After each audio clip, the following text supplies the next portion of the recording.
Araw-araw kayod, araw-araw ipon. Proteksyon sa aksidente. Nagkasakit ako dati. Buti may SSS ako. Laking tulong sa pagpapagaling. Buwan-buwan may kontribusyon, buwan-buwan may ipon. Nung nanganak ako, laking tulong ng maternity benefit ko. Dagdag ipon ko dahil sa mga benepisyo, mas may pakinabang. May pension kami, kaya enjoy pa rin. Mabuti na lang, may SSS. Mas malaki ang balik ng kontribusyon namin. Mga empleyado, protektado. Buti na lang, may SSS!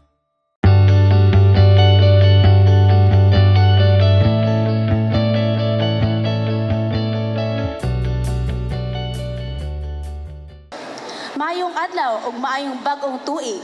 Ani ano sad kita karon sa live edisyon sa Talakayan sa PIA, hatod kanato sa Philippine Information Agency uban sa suporta sa Parasat Cable TV. Malipayon kita karon no kay bag-ong tuig ug bag-ong venue para sa atong Talakayan dinhi sa SM Downtown Premier, Cagayan de Oro City. Mapasalamaton kita sa SM aning bagong partnership. Ani apod karon sa pagsuporta sa atong partnership ani ang Regional Director sa Philippine Information Agency na si RD Franklin Gumapon o ang ato pong Assistant Regional Director si Ms. Abipa Bagumbaran para suportahan kini nga partnership. So ako si Jam Rukat no and atong pagahisgutan karong hapuna atong dagan og sitwasyon sa turismo sa rehiyon.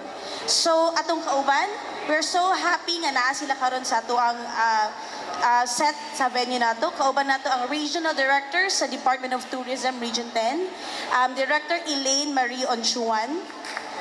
Mayng hapon, ma'am. Uban po nato ang atong Tourism Sector Coordinator sa National Economic Development Authority, si Ma'am Estrella Luz Peñalosa. Uban po nato gikan sa atong local government units from the province of Misamis Oriental, head sa Provincial Tourism Office, si Attorney Jeffrey Saclot. And uban nato ang head sa atong City Tourism Office sa Cagayan de Oro City, si Ma'am Ave Gladys Gabucan. Hello, welcome sa Talakayan sa PIA. So let's start to start the ball rolling. First, atong hisgutan ang status sa atong turismo sa Region 10. Perhaps we can start with RD Onchuan.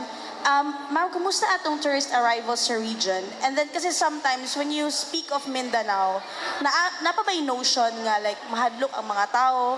And then unsa ato ang mga programs and projects to really promote and really like get the notion out of Mindanao nga okay, safe ang Mindanao and it's good to travel here.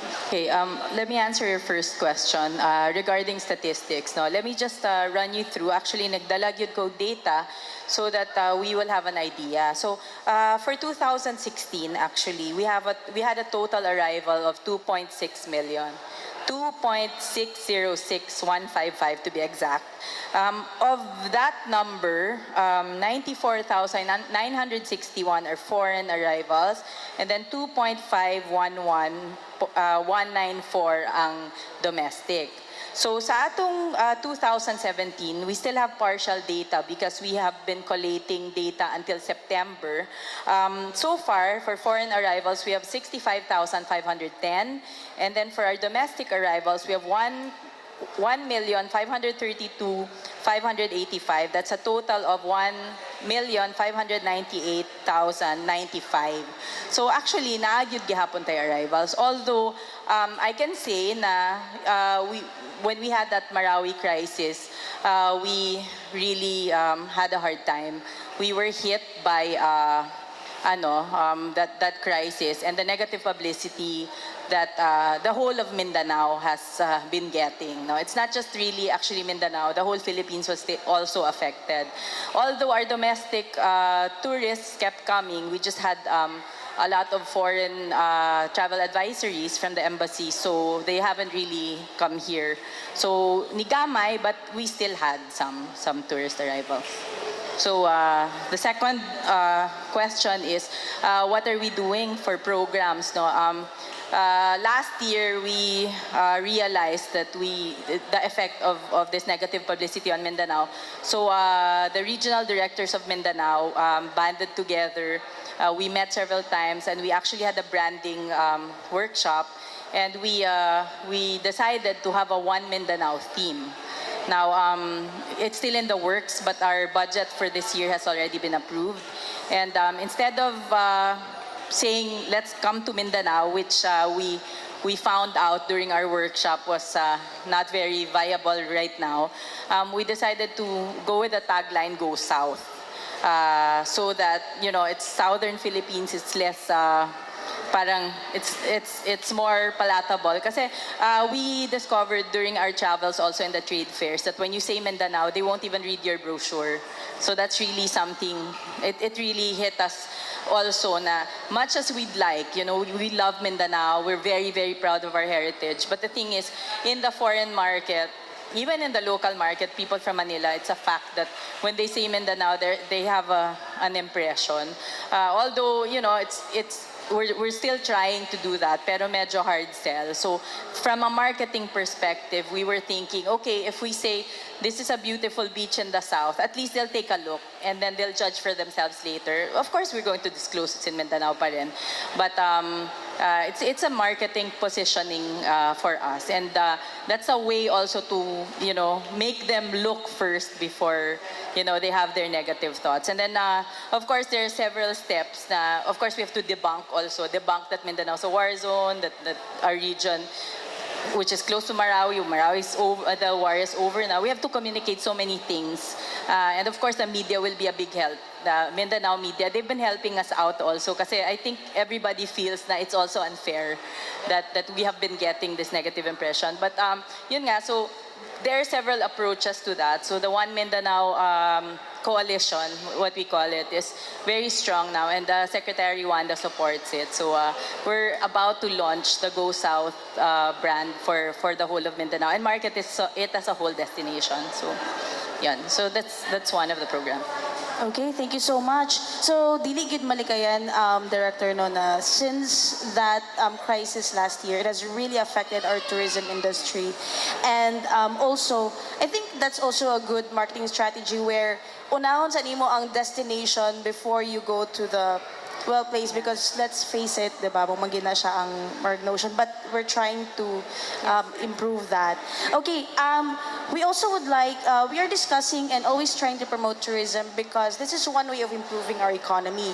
So we've invited also the National Economic Development Authority to kind of link nganong man nga why we need to promote tourism and why do we need tourists in our region. So we have here Ma'am Luz.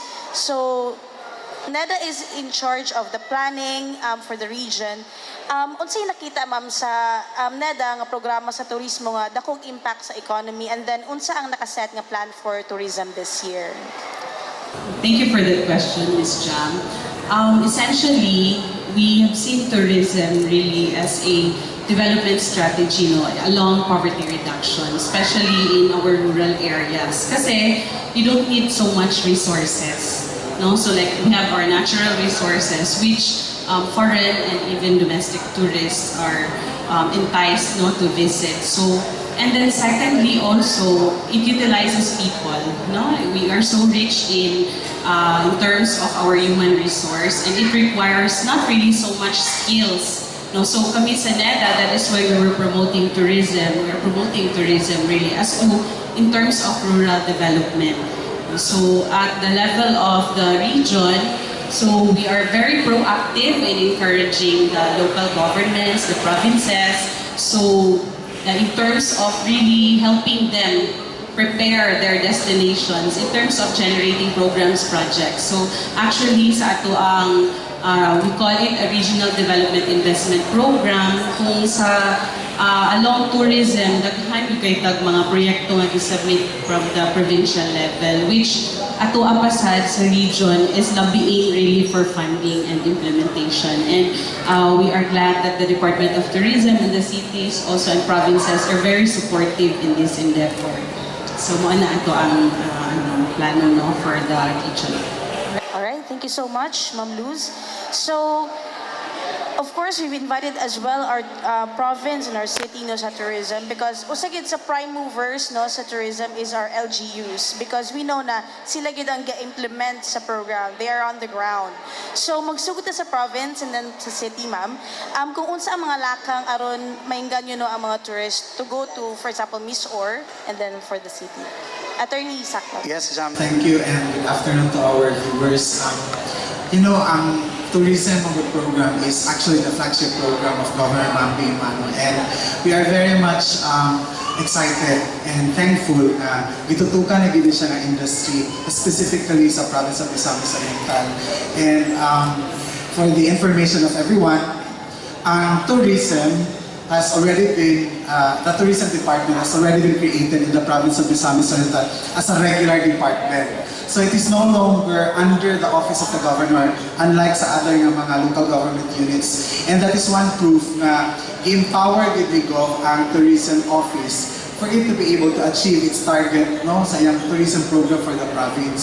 So we have a lot of kanang projects para ma-boost nato ang tourism industry sa province. When Governor Bambi Emmanuel assumed the leadership in the province, iyan ang gitutukan ang priority sites, no, to be i-develop na mahimo siyang tourist sites. We actually have 8, no, because as we all know, or sa katong wala pa nakabalo, we have 2 hot springs in Misamis Oriental. We have 2 cold springs. We also have 2 white islands and more than 70 waterfalls. And that fact alone has triggered, no, Governor Bambi Emmanuel to really focus on tourism. Kay kung para kaniya magod, if you will focus on tourism as your flagship program, everything else will follow. Kanang uban ng mga programa. In fact, ang iyang programa sa turismo is very holistic because he also attaches great importance to like the environment, protecting of our environment, health, no, developing the infrastructure, providing infrastructure projects, of course, maintaining the peace and order sa lalawigan. He also focuses on pag-develop sa transportation sector, paghatag sa ilaw cooperatives, because you know, when you have tourism projects, daghan kay tanan players daghan kayo maka-benefits, and many other projects nga related sa tourism na iyang cluster for Misamis Oriental. That's good news. 70 waterfalls, no? More than 70 More than 70, waterfalls. wow. Wala pa ko mga 1 or 2 pa siguro ako natuan. Still more. Yes, Ma'am Gladys from City Tourism Office. Good afternoon, Jam, and good afternoon to all the televiewers of Talakayan sa PIA. Actually, tourism is one of the agenda of our City Mayor Moreno. And the City Tourism Office actually transmute Cagayan de Oro to become a tourism hub of the South. And then the office actually thrive for promotion and marketing competitiveness, as well as boost the livelihood program and conditions of the locals. Now, we have several programs lined up for this year compared to last year, and that would be in strong and meaningful collaboration with the economic sector of the city as well as our stakeholders. Now, to mention few of these projects, we are going to implement a cultural village for this year, and we are already working on the tourism master plan that would help us out in identifying the potential sites and less known sites for tourism development. And we would be also rehabilitating the existing sites that we have in the city, and also development of new sites. And as of last year, there was this concern of the declaration of martial law, but fortunately, business as usual in Cagayan de Oro, solidarity, security, and compassion, and we staged 2 major activities of the city, and the city really exude with confidence, to mention the month-long celebration of the Higalay Festival and the Pasko de Oro. And for this year, we would be having more of that, and that would be in collaboration with our stakeholders and partners. Okay, thank you so much. So we'll have more programs and projects from the province and the city this year. Okay, so that's just to ignite our discussion for this afternoon. So we'd like to also involve our media here. Of course, daghan pangutana atong media, no? So let's start off. Let's give them the floor for questions. Our first question will come from Sir Butch Enerio, and then followed by Ms. Cheryl Macane. I just want to know, I just want to know the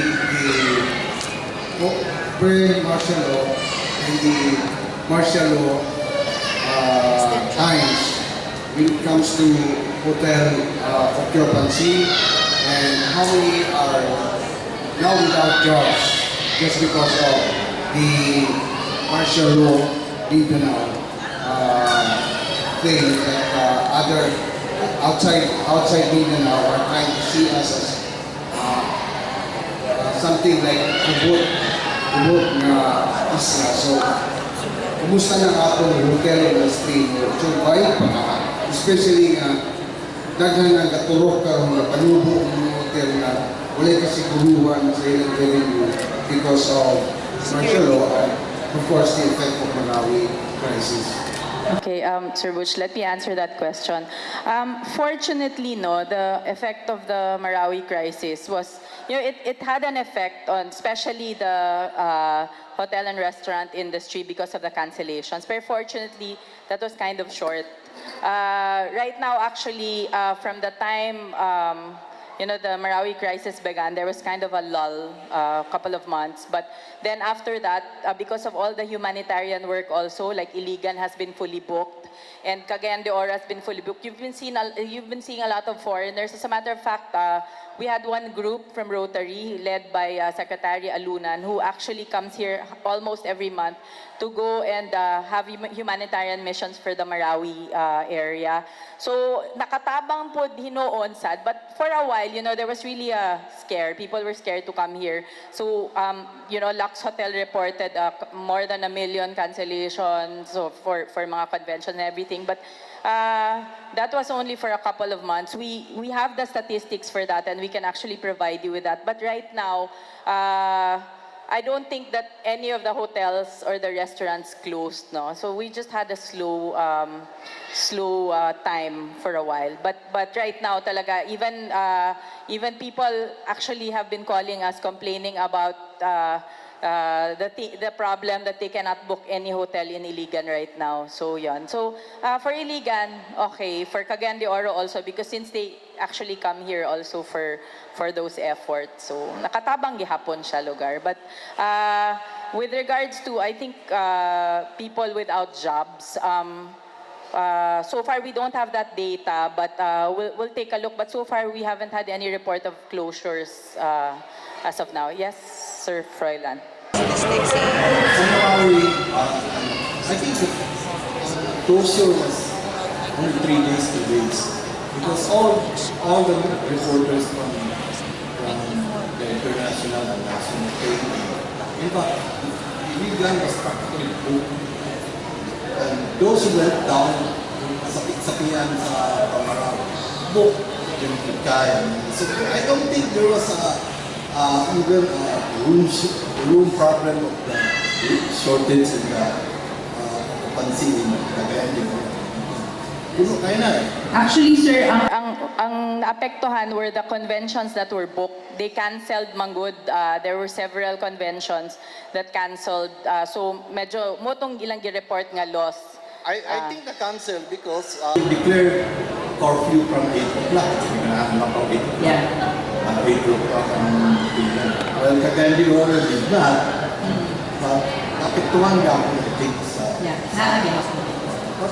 In a whole, Marawi was not a bane for the industry. It became a boom time. Sa rooms lang sa Sierra Leone, sa Iligan and corporate. Kuha na mga drivers na mo kung natulog sa supa, sa saya. Because they didn't have it.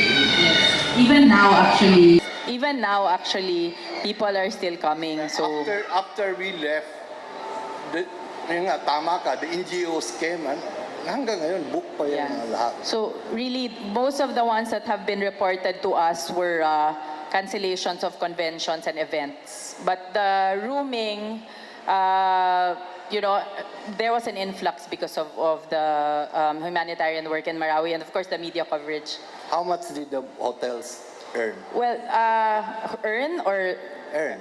I don't know. Well, so far, Iligan has had almost 100% occupancy, as you say. The other In 5 months, yes, sir. 5 months. Cagayan de Oro. Cagayan de Oro, yeah, you're right. A lot of the people from Marawi who came here stayed in hotels actually, katong mga kwartahan. So, according to Lux Hotel, I mean one of our top hotels, they were fully booked for a while. I think until now, okay, gihapon siya. See? Yes, sir. Pero Moto, when the secretary asked us to report in the initial phase, it was a short phase. People really started canceling because even the flights, the airlines were complaining about I that. think those who check out are yung mga touristy feeling lang eh. But those who need rooms, talaga they occupy everything. Yes, sir. They actually when the Marawi crisis struck and then the martial law was declared, we were asked to monitor all foreigners in Cagayan de Oro and in the whole region. So we were keeping track of where the foreigners were because there was an instruction na just keep tabs on the foreigners just in case something happens and the embassies would like to evacuate them. But that didn't happen. And actually, the foreigners who were here actually stayed and finished their tours. There were some that left already, but most of the cancellations that the hotels and the restaurants really reported were because of conventions that were canceled and other trips that were canceled that were previously scheduled in Cagayan. Okay, thank you. All right, thank you, Sir Froilan. Our next question will come from Michelle Macale of Radyo Natin. Good afternoon, panelists, and of course, I would like to ask this question to our tourism from the province. During Jeffrey's Unplugged, we were very excited about the new building that was transferred because the province or the capital will be transferred to Alubihim for very, very soon. So what's going to happen? I heard there is an appropriation of fund that was given actually for the development of tourism. So what are these projects specifically that is allocated to the tourism? Now that we're seeing that the capital will be transferred, so what will happen to the capital now? It's a long-term plan actually, to transfer the seat of the provincial government from Cagayan de Oro to Alubihit. As far as I know, I think the provincial government is in talks with many interested entities, no? But one thing is for sure, that will not be sold. No, that will be preserved, only to be utilized for a period of time by the entities that will be able to avail of the chance to utilize that particular area. But I think the tourism industry will not be affected because we will still continue to implement the tourism projects, specifically those with infrastructure, the infrastructure aspect of our program. So we've actually identified already areas to develop. And in fact, just this week or last week, we just had the inauguration of our Sagpulon Falls gate. For the information of everyone, the fund there was donated by a particular private entity, and we're very much happy because nakita man good sa atong mga private sector ang efforts sa provincial government, and that very supportive sila sa tourism program sa provincial government, specifically kanang program ni Governor Bambi Imano nga Turismo Misor nga nag-cater sa 8 pillars of development. So even if we transfer the seat of the provincial government, although it's a long-term plan, I think magpadayon gyapon dili maapektuhan ang programa sa turismo sa lalawigan. Okay, thank you very much. But anyway, I have 3 questions. But for this one, I would like to ask, and maybe it is just a suggestion, because we didn't know that there were 70 falls and there were like 2 hot springs and all that. And as a media, I think all of us didn't realize that there are tourist spots like this. So maybe if the good RD would allocate a day or 2 for the media to explore also, in cooperation with the provincial government, that to give us a tour, just a day or 2, so that we can really go where, and then we can write about it, we can talk about it. Kasi how would we know, how would we write about it, how would we help if we don't know where it is, and how can we describe what it's all about if the media is not there present to really experience firsthand the view, the spectacularity of it, and the ingenious of the history and everything. So maybe that is one of the best ways that we can help tourism boost itself in Mindanao. So hopefully, RD. Actually, we're preparing for our summer program, Yes. and I'm not at a liberty to divulge the whole thing, but we're meeting already. That's part of our domestic tourism initiative. And of course, Misamis Oriental is part of that. Of course, the media will be some of the first to experience that. Kasi, like I said, let me just mention that during the time that we had the Marawi crisis also, we couldn't do too much marketing, di ba? So what we did last year was really to do product development. Because there were so many, like Attorney Jeff said, there were so many destinations that were really not publicized yet. Right. And so we took a look at them, most of them, we went around, and because it was my first year as regional director, I was also taking a look at our inventory. And then so far, we've also had our trainings, our tourism infrastructure skills, industry skills program. And we've trained about 1,000 people in tour guiding, basic, basic food preparation and all that to prepare the stakeholders for the influx of tourists. Because we believe that it's important also that before we market an area, we are better prepared with everything, with transportation, with how the locals can handle it. Because really, we're pushing for inclusive growth. So this year, we're actually prepared. Miss Or has been prepared, and we will be launching our program soon. Of course, Cagayan de Oro, we're also revitalizing our city tours, our historical tours. Like Ms. Gladys said, we have sports tourism in store as well. Of course, our whitewater rafting still there. So many plans for summer, so that because we realize that a lot of the foreigners come from different areas, but we have a very rich market around. So Miss Or, Cagayan de Oro, Iligan, the surrounding areas are very rich markets for domestic tourism. So we will be launching something soon, day tour, 1 day, 2 days. So the media will be briefed about that before we launch. So yes. Not only, I think, the media, the bloggers also, because Of they course. have a very wide scope of, their info when it comes to the campaign. So the World Wide Web is the best portal campaign. So the third question goes to our city tourism. Ma'am, I was in the city session last Monday, and the appropriation of the funds were actually divided to, from 5.8 requested, it was approved by 5.5. Now, it's here on 491, there are land acquisition, infrastructure projects, and programs. So is there any costing 1,101,101,000,000? So is there any allocated to the tourism because I don't see any requests from the tourism here? Actually, there was a proposed budget for the tourism of the city, but we don't have yet the final as to how much, as the city council still underway preparing for the proposed budget as well. It's already approved. But we don't have yet the exact figure as to how much is allocated for the tourism project of the city. Okay, I see, sir. Thank you very much. You're welcome. Okay, thank you, Ms. Cheryl. So, by the way, already you've shared that you've had a lot of trainings last year in preparation. These trainings are for the tour guides. How is it? How do you imagine, or how do you visualize? What's the vision for Mindanao for 2018? Considering that there are a lot of trainings, what will they be doing?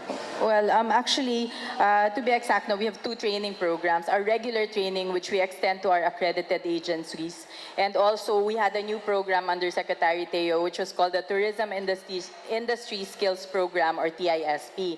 The objective of the TISP is actually to train the communities to be ready for tourism development. So we chose the municipalities that had very good tourism potentials, undeveloped or soon to be developed attractions. And then we trained them again. As I said, we trained about 987 people to be exact in 8 municipalities in Misamis Occidental, 6 municipalities in Bukidnon, 2 municipalities in Misamis Oriental, and we also had in several cities. No? So it was more of the eco-guiding, community guiding, basic life support, capacity development, product retail. It really depended on what they needed. So really, in line with the government's thrust for inclusive growth, this program was really to cater to providing livelihood programs in response to our tourism development efforts. So anyway, the plans for Region 10 actually, like I said, we did major product development and training last year. We actually broke it down into several categories kasi before we'd normally just market the region, as a city, as a municipality. But now we realize that the audience has changed, the customers have changed, diba? So most of the people who travel now aren't the people that traveled before. So now we have the millennial market, we have the silver market, we have the retirees, diba? So it's really more on people travel because of special interests. So we realized that, and we're marketing through specific markets. Like for example, Misamis Oriental has world-class diving sites. So we're developing dive tourism specifically in Medina, in Magsaysay, in Agutayan Island in Hasaan, in Laguindingan. So we've identified sites already. As a matter of fact, we have a dive plan underway to be marketed already abroad also, and of course in the domestic. And we've had international diving photographers already coming and seeing that Misamis Oriental is really ripe for diving tourism development. And also Camiguin, that goes for Camiguin as well.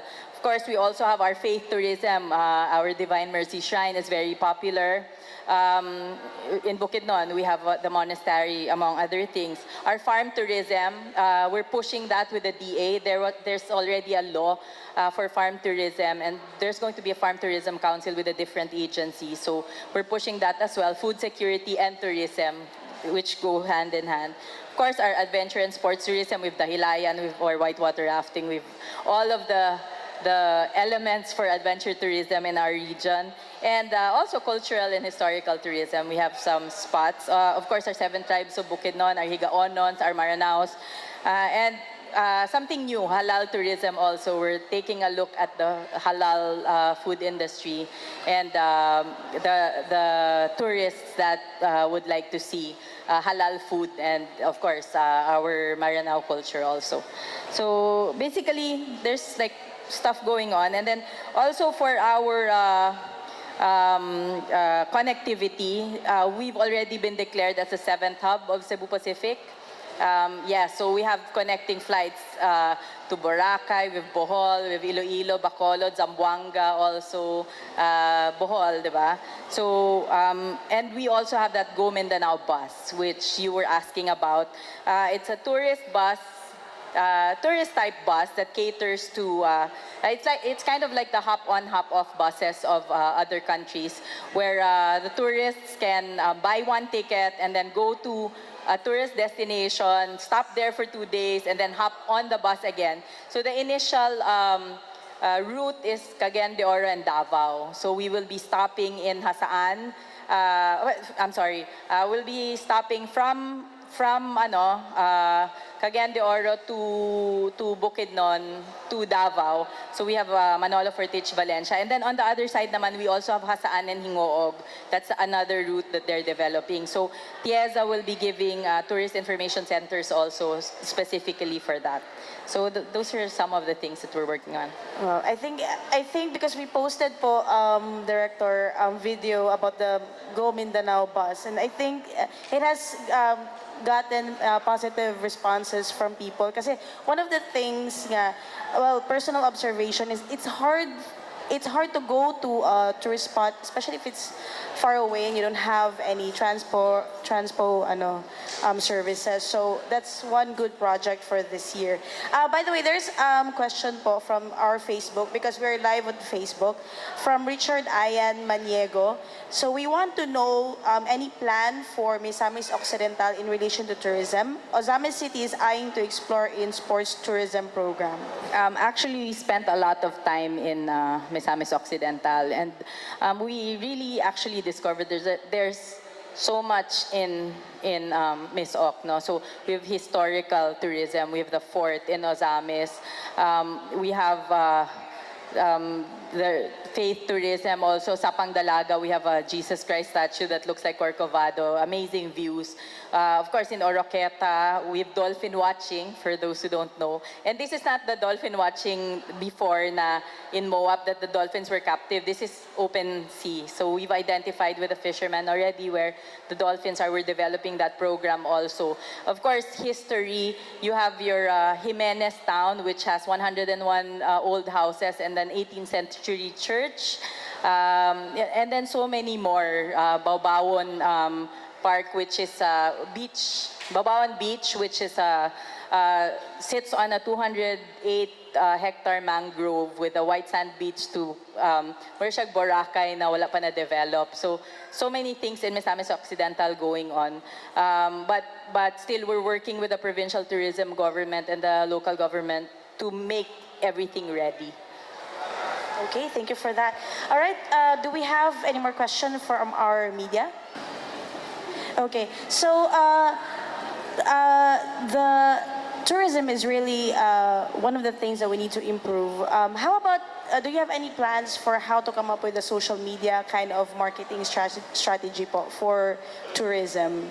Yeah, actually, we've been, right now, our efforts are only posting on our walls just to update. But we do have a social media marketing strategy, but we're planning to tie this up with our Go South initiatives. We've already had plans, and we're still meeting with that, so we're going to be launching this.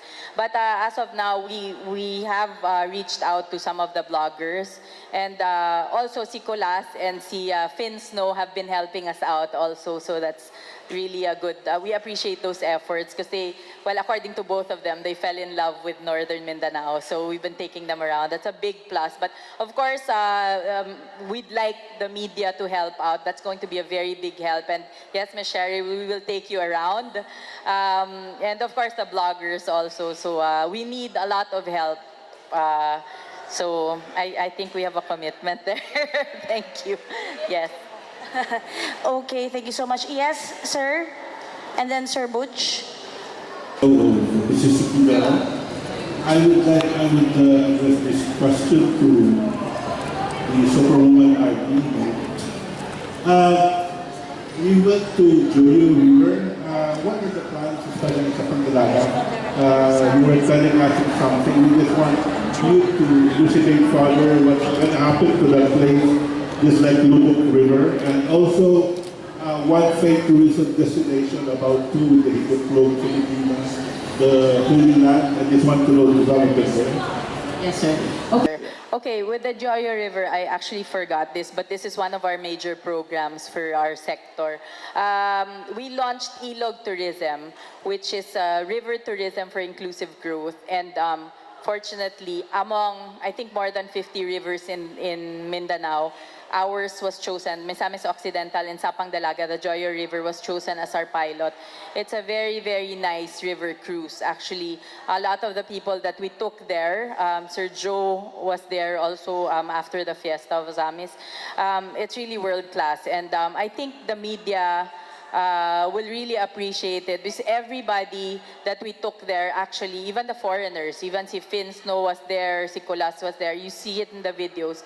It's a different landscape, it's a different seascape, and you end up in a floating restaurant with fresh seafood, and then you end up with sunset views of the Corcovado like statue and the hill. It's something surreal. It's really nice, but we're not that ready to launch it yet, but we're preparing, and hopefully by the middle of this year we will be able to launch that Joyo River cruise. But I promise you, it's an experience really. So of course we will invite you soon.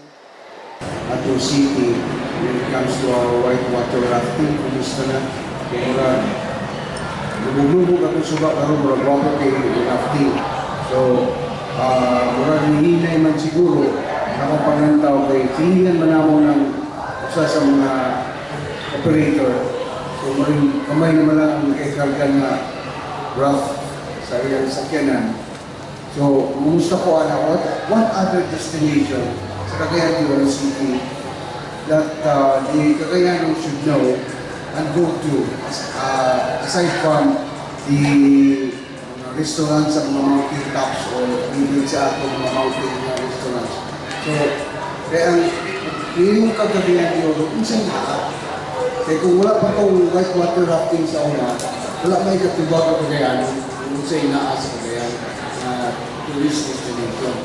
So, kung saan pinakadako karoon na development sa Cagayan na noon for tourism. Okay, may I answer first the first question, sir? Actually, talking about the whitewater rafting activity of the city, this is actually our top or major tourism product in Cagayan de Oro. Now, basing on the report, actually we don't have yet the final figure, but the result is favorable. There was an increase of rafting activity last year compared that to 2016. And as to the projects that the city would go for this year, we are into the implementation of the tourism master plan, by which we would be able to do inventory of the potential sites and less known sites for the city, and for the city to develop those sites. And then we would also be implementing a cultural village. Identified site, we have Sitio Palala in Tablon, and then we would be also into farm tourism, and we would push also making Cagayan de Oro as a culinary destination, and historical walking tour in Cagayan de Oro is still very much on. Those are some of the activities that we are intent to do for this year. And of course, we would like to strengthen also our data banking for the e-invest mapping. This is actually an open and free software module that would give access for value mapping. And of course, there are still other activities that we need to do, as like I mentioned earlier, the rehabilitation of our existing sites, because Cagayan de Oro is actually rich in resources in terms of natural attractions, historical sites, and also in terms of culture, because we have 4 museums. Okay, and to mention, we have Lifestyle Museum, that is La Castilla. We have the City Museum. We have the Museum of Three Cultures, and then the Museo de Oro at Xavier University. Ma'am Katong, kumusta na ang Malasag? Kanang atong cultural nga kuan diya sa Malasag, sa PTA pa ba na? Actually, that's with Tieza. I was gonna sumpay her answer.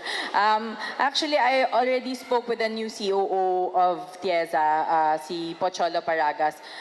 We actually met with Director Dorothy Pabayo because she was the creator of that, no? And si Dr. Amina Gabor also, we saw her. And we were in talks to be able to revive that. Tieza can allocate funding, but I think the COO, taking into account most of the properties of Tieza, which sadly was kind of mismanaged. Although, don't get me wrong, Malasag is earning. But the thing is, the thing that it is known for as an eco-village, as a showcase of the 7 tribes, as a living museum, it's not there anymore. So that's actually what we want to revive. Because right now, it's just being a venue for like conventions, conferences, but it is earning. That's why the COO was concerned, because we brought with him, with us to him, our suggested designs, courtesy of Mrs. Pabayo, the designs of the tribal houses that we would like to revive again. So we're still in talks with that, because he's still trying to figure out, the COO Paragas still trying to look for a private sector to manage that whole area, because they don't want to invest again and then let it be managed by, unfortunately, government is not in that business. So we would like a private sector expert to handle that, so it will really thrive. So that is the direction that Malasag is going to. So it's still under works. It really depends on COO already when he will commence the renovation. But they already renovated the facilities, but not the tribal village. So that's what we're asking for, actually, with the City Tourism Council, to revive the village, because that was really what it was as an attraction. Hindi mo ba na kung mag-develop ka o ecotourism, hindi ka magdala o simento? Yes. Kaya, actually, yes, sir. Diba? That's my sentiment, exactly. I agree. Yeah, kung mahimo lang, kay ang Region 10, ang Cagayan de Oro gani, mas rich for ecotourism destination na akong i-develop. Hindi na lang tamo dala sa simento ba yun? actually. Huwag ka lang rin sinito para lang sa TikTok. Yes, I agree. I agree. Actually, we're working with a lot of people now. Like, for example, the MUST students, architecture students, they're actually helping out with the design of several tourist attractions, ecotourism tourist attractions. Like, for example, sa Sugbong Kugon, they partnered up with the LGUs. We're actually encouraging that. Also with the Misamis Occidental Tribal Village, we saw their plan before. And we asked Tieza, kay mura man siya sir og kuan kanang elementary school puro semento inko nga mura man ig low-cost housing di man ni mura tribal village, but you know sometimes manggod when they don't have people who know about eco design, they just get the nearest engineer or architect they can get their hands on, especially in the municipalities. So that's one of the things that we really want, and so far the mayors, the chief executives have been listening to us naman. We're saying mo lagi na less cemento, let's make it as natural as possible because that's what the market demands also nowadays. Yeah, thanks for the input. All right, yes sir, from DXCC, sir no. Pumunta ka ng bumang pisay, alam ko ba akong pumunta na sa inyo. Sukat rin tabo atong maraming crisis mo. Apektuhan ba ang turismo dito sa mga specialista sa Misamis ng Talakayan ng City kay atong di magkakunan ng grabe na tira sa mga necessary sa PIA, sa AP. Gusto mo yung parang pila ka porsyento ang nakukuhan sa pagkakunan ng tabong ng maraming crisis? In terms of accommodation, there was a bit of decrease, but it was not really that felt. It's because even those evacuees stayed in Cagayan de Oro. And to mention, one hotel, a family of 54 members were billeted in that particular hotel. And then the figure that we got from the Rafters Association, actually there was a significant increase compared that of 2016. The figure that was a bit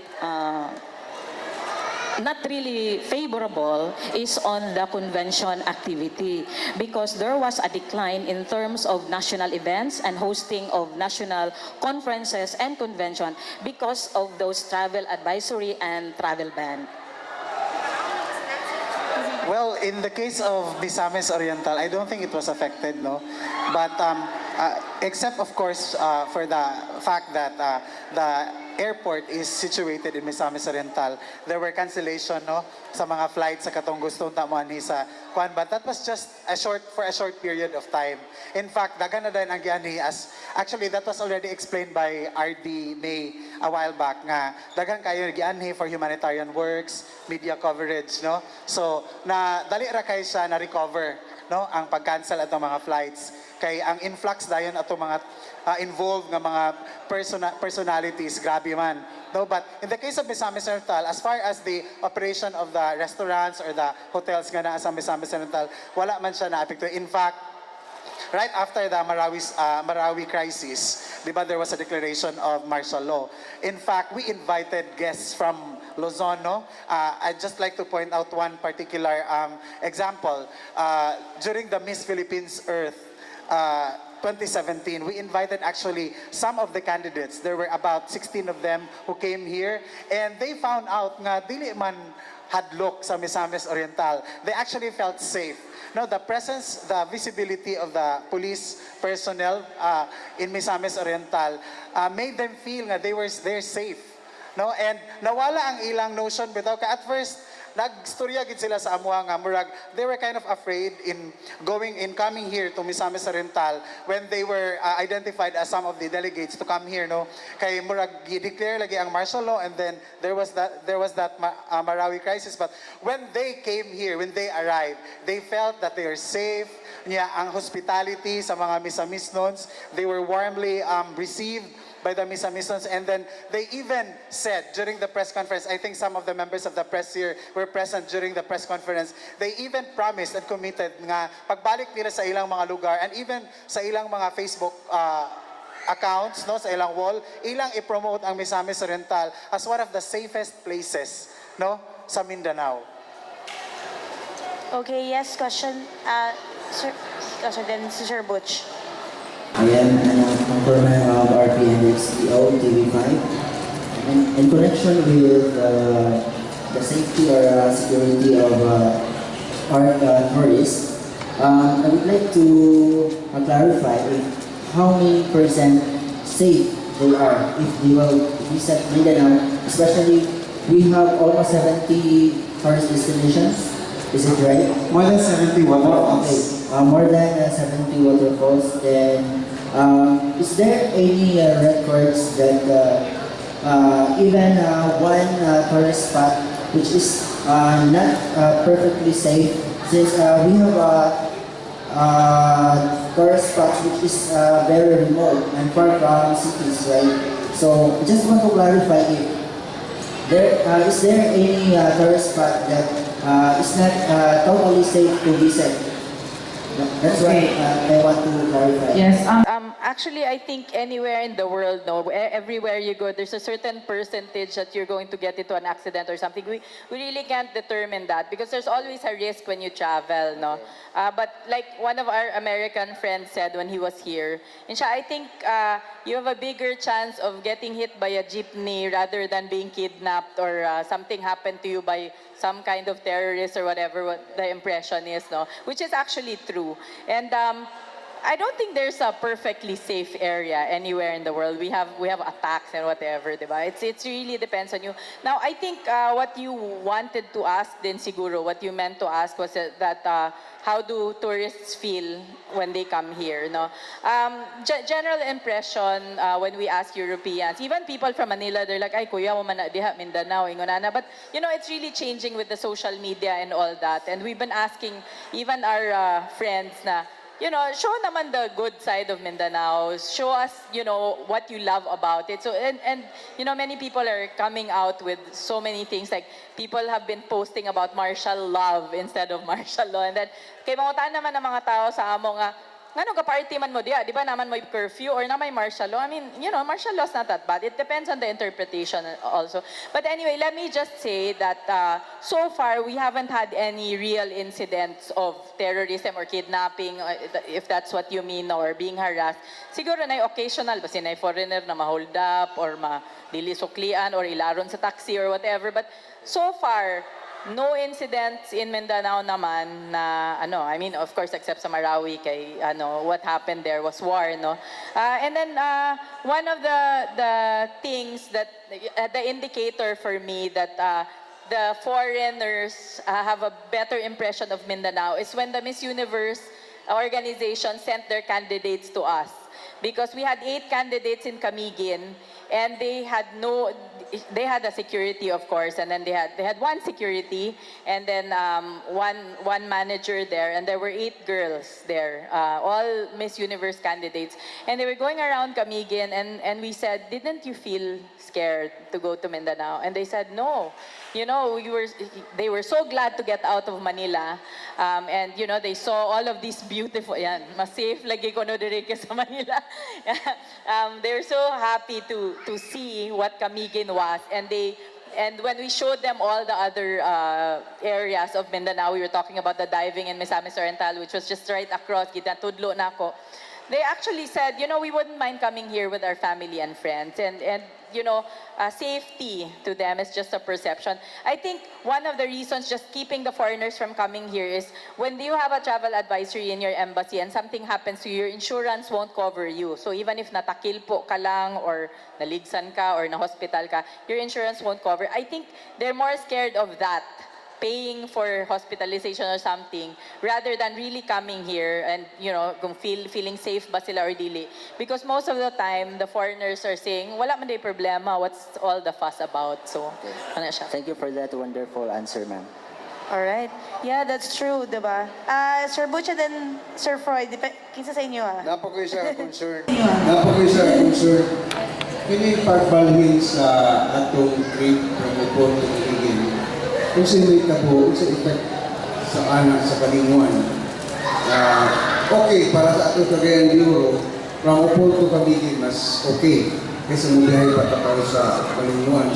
Pero what will happen to kalinguan economy? Mawalan sila o ubay-ubay yung number sa atong mga pasahero na mutabok dito sa Camiguin. So, kung sanay na Kaya muna na karoon, aron dili kayo makurat ang ekonomiya sa Balinuan. Actually, that's connectivity for us, so sea connectivity. But take note that Opol is only a passenger terminal, it's not a Roro. So people will, if they want to bring their cars, they're gonna have to go. Another thing is, of course, on that western side, I don't think they want to go to Opol. So that will service Butuan. So it's actually going to balance out. Because we actually met with the congressmen and all the agencies concerned about Balingwan before the Camiguin Festival because problema gyud kayo ang congestion dito, grabe na gyud sad. So you know, and that was one of the topics na ingon nga mawad-an taog pasahero dinhi or ana. As a matter of fact, there's also another plan of PPA to put a passenger terminal in Sugbong Kugon. It's also because kulang na gyud daw ang space for it. So there's a growing number of tourists to Camiguin and we recognize that because there's going to also be a flight direct from Manila to Camiguin starting February for Skyjet. Yes. So the maiden flight was when the Miss Universe candidates came and they tried it and the owner came with them and they're already firming up talks and as a matter of fact, I think that's already set February 1 because they're preparing already the publicity and all that. So I think there's an increasing number of tourists to Camiguin. So actually additional sea connectivity will really drive more tourists there. It's not a matter of mas convenient noon for the passengers because they won't be crowded, but still the demand is going up. So I think we need more vehicles for that. All right, that's good. Yes, Sir Froy? Since you said that one and travel advisories, in fact, peaceful ETA, then why declare Marcelo? Well, that's I don't know. That's for the president to answer. But I don't know. It's a presidential prerogative. Yeah. He has his reasons. It could help you. Why declare martial? Well, actually, there's several reactions to that. There's pro-martial law and there's post. But that's going to be another debate, sir. I think you are more qualified to answer that question. Isa na lang ka-concern. Yes, sir. Can we make the devastated Marawi City a tourist destination? Yes. Actually, the Bangon Marawi, there's a Bangon Marawi committee, and that's one of the areas that we are tackling. But it's not just that. They're making a total plan. I think Ms. Star can also give you a overview. But we were called actually as part of the committee to take a look at how we can develop that. But we're also working in conjunction with the ARMM government since that's their area. Because I know there are a lot of curious people who want to see the real thing, the real Marawi after the war. So, siguro dagan ang mga nagdidingan taga Manila ba, tanawan ninyo sa inyo tapos sa Marawi. So, dagan kong matapang yun eh. Wala pa rin martial law. So as RD has mentioned, yeah, so there is actually the task force, Bangon Marawi, and NEDA is involved in the rehabilitation and recovery. So siguro pag ma-plaster na to ang plano, it's one of the potential, no, especially along culture, promoting the culture of the Maranaos and the different siguro tribes or how they call them in Marawi. So it's one of the plans, no. With that, actually, as we speak, plans are underway already for a Maranao village in Tagolwan in Lanao del Norte, which is near Marawi. There are funds already allocated by TIEZA, and part of the Bangon Marawi rehabilitation is to relocate the artisans near the village so that they will have the livelihood program. Apart from that, there are several other plans for Marawi to make the ground zero as one area to be preserved as ground zero. But those are just plans. Of course, everything depends on the ARMM government. We can only make suggestions. I just make a statement. Why think for the Marawi people? Why Manila? Why Palapax is thinking about Marawi? It's not yet the Marawi without. We let the Marawi people decide what they want for their city. Actually, I think the task force first was there to assess the damage, and then Palapax is sitting on the task force. I don't think Palafox will be brought in already anymore. Marag wala na siya. Ay, salamat. No, and actually also my point, no, because like You know, ang ilang point was, I will make Marawi the next Abu Dhabi of Asia. Wag yun siya kay Baos Kultura, di ba? murag wala na galing siya. But Thank you, anyway, thank you. yes sir. Oo. That's what I know, ha. Gisapot yun ko sa iya. Murag kabalo galing ko nga, di ba? Anyway, actually, mausad na among ano ni Secretary because Secretary Wanda voiced her concern also nga. Kadjut lang, anong kita man ang ga-comment ani nga, dili man na ato ang area, it's ARMM. And we have been talking actually with, like ako, I've been talking to Ayesha Dilangalen, who's the Regional Secretary of ARM, and we've been collaborating with them. Actually, appeal siya sa One Mindanao nga coalition namo, even if dili siya appeal sa DOT, but we invited her because we know that, you know, the Maranao culture, the Maguindanao culture, guwapo kaayo, their weaving, their brasswork, their dances, their sayaw, ingonana. That's actually one of the things that we also want to highlight, ang culture gyud. Kay that's a positive, no? Wala may mo kontra na nga, oy, develop na to ang culture, di ba? Wala man ay debate because it's beautiful. Even their chants, inana, guwapo gyud kayo. So we want to make that also a highlight for us. Yeah. All right, thank you so much. We'll go back to Ma'am Luz Saneda. Let's just go back to how do you make craft plans for the region, and then what were the is the NEDA the one to approve the proposed plans from the LGUs po? Basically, NEDA is just the technical secretariat of the Regional Development Council. So we have a council, it's the highest policy-making body, and it's now chaired by Governor Zubiri. So we do the technical work. So not all plans, but the regional plans, and also we provide technical assistance to the provinces and highly urbanized cities, especially in terms of like making these plans more disaster risk NCCA ready. Yeah, so NEDA. And how we crafted this plan is actually participatory. So it's a multi-stakeholder approach, no? So we have the local government units, we have the private sector, business, and our partners from the national government agencies, as well as the civil society organizations. So it's part of the committee that crafted the plan. So actually, like for example, for the economic sector, so when we presented the challenges, especially along tourism, so nagyud tayo nga gather no ng mga information and from them, and so we just actually facilitated and coordinated all of this na para whatever is the vision really for Northern Mindanao, mupadulong yun ta dito also, as well as for the Philippines. So I think most of us here heard already the ambition natin 2040. So it's very kumbaga murag ideal kaayo for the Philippines, and nice sa gid kaayo nga maatong ma-achieve later on. So all of this actually harmonized siya through the NEDA and through the Regional Development Council. Okay, thank you. So do we have any more questions from our media group? Okay, Sir Butch. Kumusta na medyo na mag-aeroplano ko.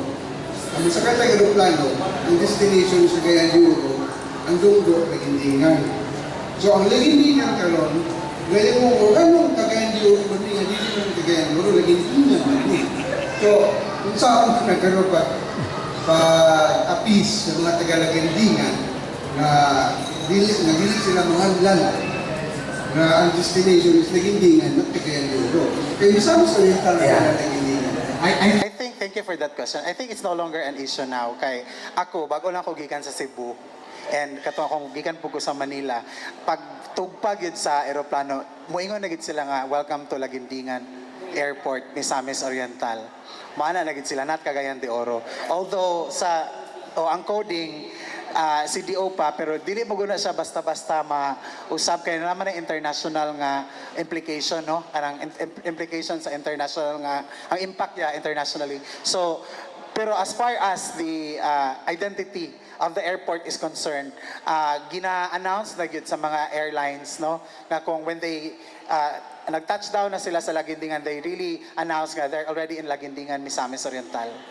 The gateway to Iligan, Cagayan, gainanaon nila og-announce. So kami po sa province, sa provincial government, happy sa kaayo. Even the governor is personally happy nga i-recognize na yun, i-acknowledge na nga ang airport is really in Lagindingan, Misamis Oriental. Okay. Yeah, I know. Okay, final na lang ni RD. Now, there is a lot of flights, direct flights to Camiguin. So remember, they had the video, the hashtag Feel Camiguin. Is that probably the effect of that video? Kaya nag-viral, everybody is curious of Camiguin. So would that be a good, like, starting for all LGUs, perhaps nga buhaton? Actually, the video is just one thing, no? But Camiguin is really ready for the market, actually. So the study for the airlines have been going on already. So that's a result of the studying really the arrivals and the potential. But let me mention, Feel Camiguin was a provincial initiative. It was local. They did not hire any big advertising agencies. They shot for 3 days. It was the initiative of the local government. And the Feel Camiguin hashtag was born out of a branding seminar among the stakeholders. So that's really theirs, and they claim it. Of course, the storyline, well, it helped that they had a writer from ABS-CBN, but most of it is a local production. Si Atoy Martinez shot the footage. James De La Vega was the producer, who was from Cagayan de Oro also. I'm proud of that, and it really, really helped because being viral got the attention of the international audience. So yeah, it helped, but Camiguin really as a destination is already ripe for international tourism as well as domestic tourism. So I guess it's the combination of being ready and also the promotion. Okay. All right. So we've discussed so many things. Sir, Nakaisong ng Limio sumasa sa Lagindingan. Nagunay plano pagpugod ng Lagindingan port area. Tugod po na sir. Yes, actually, I heard doon na I plan, but I have yet to verify that sa authority, kanang proper authority, no, kung badayon ba gid siya or not. Okay, thank you so much. All right, so daghan kitag nahisgutan, no? And we have explored everything about tourism sa atong region. So we'd like to thank our guest. But before that, probably si RD would like to have a closing statement before we end our show. RD? Okay, to all the viewers and of course to PIA, thank you very much. Media is really an important part of tourism, and the members of the media, of course, whatever you say about a place, especially if it's positive, it really helps us, no? And not only social media, but of course traditional media will always be there.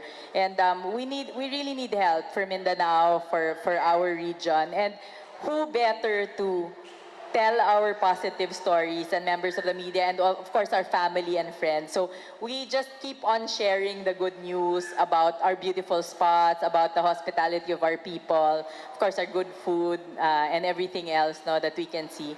So that's really the more important thing right now, because we can't combat negative publicity. It's really hard to convince people, but if you have that personal touch, people will really come because of they take your word for it. And of course, media is a trusted, the trusted media personalities. When they say that, hey, it's safe in Mindanao, it's beautiful in our region, it has a big impact. So, daghang salamat. And I think also the people of Cagayan de Oro, our viewers in the region, no, they can also do the same on their Facebook pages, Instagram, whatever, or just word of mouth. Everybody can help with tourism, and it, when you help us, it doesn't only help the establishments but really the community, because we create jobs and we empower the people in our municipalities, in our provinces, in our region, and our country, of course. Thank you. All right, thank you so much, ma'am, and thank you so much sa atong guest. Of course, thank you so much sa media and the bloggers who are here supporting us. Salamat kaayo para sa cable TV. sa mga guest and gigahin sa tuan for this new partnership. Dako po datong pasalamat no sa atong media friends and of course sa mga televiewers na naa sa ilahang mga balay. Para sa Cable TV, sa ngalan sa among Regional Director Franklin P. Gumapon, kini si Jam Rukat, salamat sa inyong kanunay nga suporta sa Talakayan hantod sa sunod nga edisyon sa Talakayan sa PIA. Salamat ug maayong adlaw sa tanan. Pabahay ang pangunahing benepisyo ng Pag-ibig Fund. Pero marami sa atin ang may pangangailangan sa kalusugan, edukasyon at pang-araw-araw na buhay. Kaya ngayon, may Pag-ibig Loyalty Card. Sa Loyalty Card, maraming gamot, mas mura. Tuition fee, mas mababa. At LPG, bawas presyo. Simula pa lang ito, ng maraming dagdag ginhawa ng Pag-ibig Loyalty Card. Patunay na naman, sa pag-ibig ang pinaghirapan may katuparan.